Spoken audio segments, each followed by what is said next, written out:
Pemirsa dimanapun Anda berada, senang sekali bisa berjumpa kembali dengan Anda semua dalam program Dialog Development. Tema yang kami pilih pada saat ini adalah keadilan sosial. Kenapa kami pilih tema ini? Karena sampai hari ini isu mengenai keadilan sosial itu masih sangat hangat dan mungkin untuk jangka waktu yang cukup lama masih akan tetap hangat, bahkan mungkin sekali-sekali akan memanas karena masalah keadilan sosial ini melibatkan demikian banyak orang. Dan kita ketahui masalah keadilan sosial di Indonesia ini masih sangat timpang, dan sehingga pemerintah masih memiliki sangat banyak tugas untuk menyelesaikannya. Terutama hal ini bila kita kaitkan dengan masalah kaya miskin, kemudian perbedaan kesejahteraan antara masyarakat kota dan desa dan lain sebagainya. Untuk itu di studio kami hadirkan Ibu Sri Palupi, Direktur dari The Institute for ECOSOC Rights. Halo Bu Sri Palupi, apa kabar? Baik. Keadilan sosial ini selalu menjadi topik pembicaraan di mana-mana, meskipun itu tema dalam diskusi-diskusi yang dengan tema yang di luar keadilan sosial seperti politik, ekonomi dan lain sebagainya. Kalau menurut Anda sendiri apa yang paling penting dari isu keadilan sosial di Indonesia pada saat ini? Ya, saya kira kalau kita lihat soal keadilan sosial itu terjadi di segala aspek kehidupan kita ya. Mulai dari politik, ekonomi, sosial, budaya kalau kita bicara soal keadilan sosial gitu. Nah, yang paling kalau kita bicara soal keadilan sosial, maka kita bisa melihatnya dalam persoalan-persoalan ketidakadilan gitu. Persoalan ketidakadilan sosial lah kita bisa bicara soal keadilan sosial. Nah, yang paling krusial saya kira untuk Indonesia terkait dengan keadilan sosial itu adalah penguasaan sumber daya ekonomi gitu ya. Itu yang paling menyolok dan memang dampaknya ya kita bisa lihat gitu. Penguasaan sumber daya ekonomi yang tidak adil atau ada kesenjangan dalam penguasaan itu berdampak pada seperti yang sekarang kita bisa lihat, persoalan adanya mafia hukum diperdagangkan, keputusan diperdagangkan, itu dampaknya ke situ. Tapi yang akarnya adalah ketidakadilan dalam penguasaan sumber daya ekonomi. Iya, karena yang paling mencolok kan kenyataan bahwa banyak orang yang nggak tahu siang ini bisa makan atau enggak. Sementara ada sekelompok orang yang bisa menikmati restoran yang paling mewah di dunia kan? Bukan hanya itu juga, kalau kita lihat jedanya itu kan yang satu kelompok pertanyaannya adalah besok kita makan siapa gitu. Iya gitu. Sementara satu kelompok besok makan apa tidak gitu. Itu sementara yang kelompok kedua itu tadi justru merupakan bagian yang sangat besar dari penduduk Indonesia. Dan apalagi kalau kita melihat dari catatan Bank Dunia kan, mayoritas orang Indonesia itu hidup dengan kurang dari $2 satu hari. Sekitar 60%, saya nggak tahu persisnya. 50% lebih lah ya. 50% lebih. Ini kan yang sangat menarik. Menurut Ibu ini kenapa ya hal ini kok bisa terjadi? Bukankah kita sudah lama sekali merdeka ya? Sudah 60 tahun loh merdeka. Ya, saya kira yang pertama-tama ya memang ini faktor kekuasaan ya. Faktor kekuasaan yang sebenarnya punya kesempatan untuk mewujudkan keadilan, itu justru dia menjadi sumber ketidakadilan gitu. Jadi yang punya kesempatan, kalau dikatakan adalah knowledge is power, knowledge itu kan bisa informasi ini konsekuensinya pada yang punya informasi siapa sih? Otomatis yang punya kekuasaan gitu kan. Nah, karena kekuasaan tidak merata, jadi tidak ada power sharing, maka ya penguasaan sumber daya ekonomi ini juga terkumpul di mereka-mereka yang punya kekuasaan dan kroni-kroni serta keluarga-keluarganya, saya kira. Dulu waktu di zaman Orde Baru orang mengatakan, banyak orang yang percaya bahwa ketidakseimbangan di dalam keadilan sosial ini disebabkan oleh sistem pemerintahan yang otokratik. Nah, kemudian mereka yakin betul bahwa apabila demokrasi ada di Indonesia maka keadaan akan membaik. Tapi kalau kita lihat kenyataan sekarang kan tidak banyak yang berubah gitu. Tapi kita belum berdemokrasi loh. Nah, maksudnya bagaimana ini, Bu? Demokrasi kita tuh baru demokrasi prosedural gitu. Belum demokrasi substansial. Kalau demokrasi substansial, maka apa sih sebenarnya isi demokrasi? Kan kita baru pemilihan langsung, pilkada langsung, seperti itu kan? Pers bebas yang luar biasa. Tetapi kemudian pertanyaannya, siapa sih yang punya politik demokrasi masih politik uang, gitu kan? Jadi substansi demokrasi apa? Substansi demokrasi itu adalah hak asasi. Isi dari demokrasi itu adalah keadilan sosial, gitu. Demokrasi dan kalau kita lihat dalam perspektif hak asasi, maka yang disebut demokrasi adalah orang bisa menikmati kebebasan hak sipil politiknya, dan yang kedua orang bisa menikmati keadilan sosial, gitu.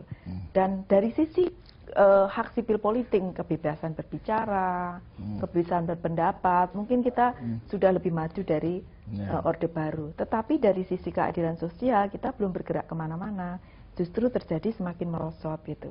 Itu yang sehingga mengapa saya katakan kita belum berdemokrasi, gitu.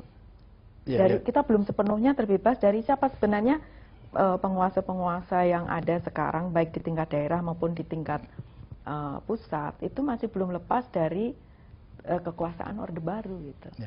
Kemudian ada orang yang membandingkan sistem politik di Indonesia itu dengan yang ada di India. Kelihatannya demokrasi, tapi sebenarnya tidak, karena liberalisasi politik yang terjadi ini pada akhirnya dieksploitir oleh sekelompok kecil pengusaha kaya, birokrat tinggi, para penegak hukum, dan bahkan kemudian pers.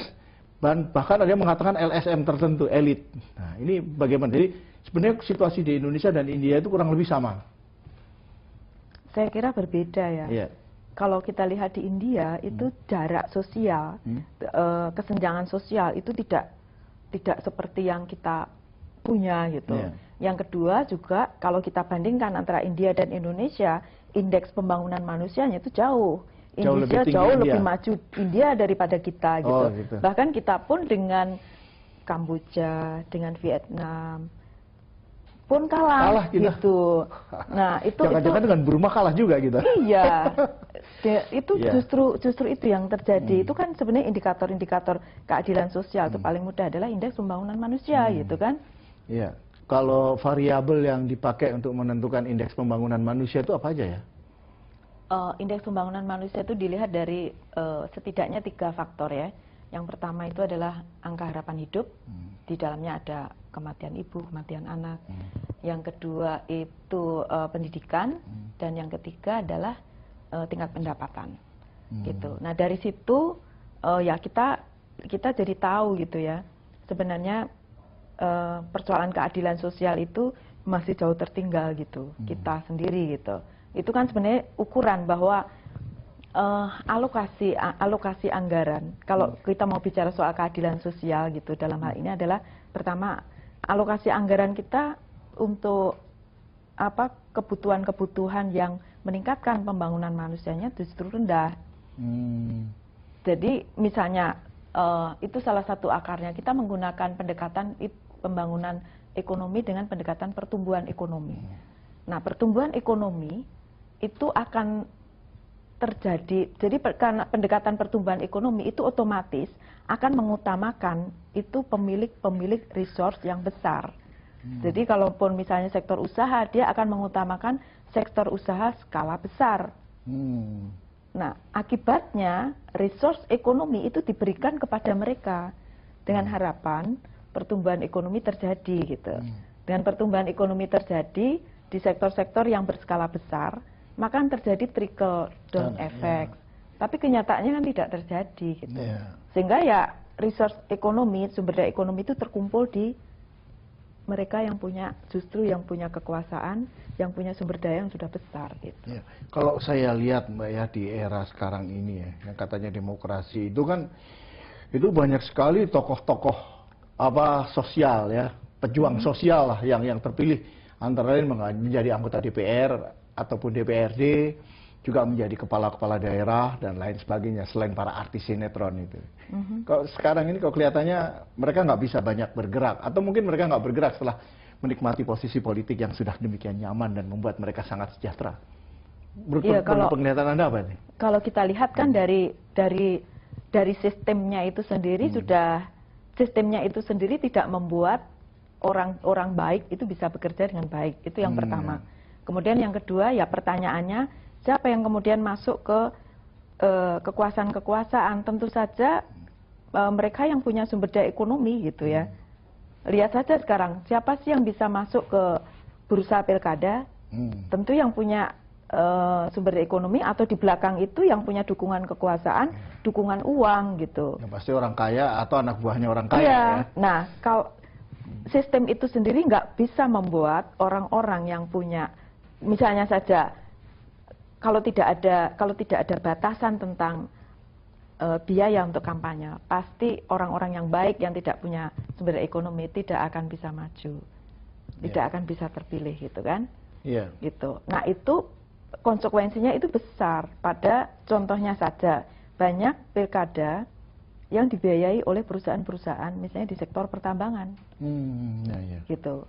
Setelah mereka terpilih kan hutang otomatis. Pada akhirnya yang terjadi ya konsesi-konsesi pertambangan. Yang dampaknya adalah pengambil alihan paksa sumber daya ekonomi yang dimiliki oleh sebagian besar masyarakat. Gitu. Oh, jadi ini semacam eksploitasi yang berlong-parlong pada akhirnya ya. Eksploitasi manusia atas manusia. Oke pemirsa dimanapun Anda berada, kami akan segera kembali setelah pesan-pesan berikut.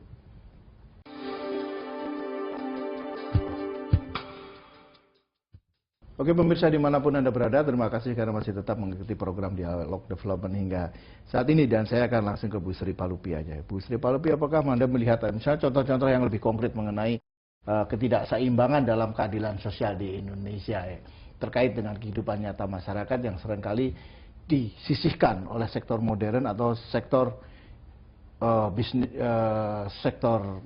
bisnis yang formal dan sangat besar itu. Ya, saya kira sebenarnya kita bisa melihat dengan mata telanjang ya di depan mata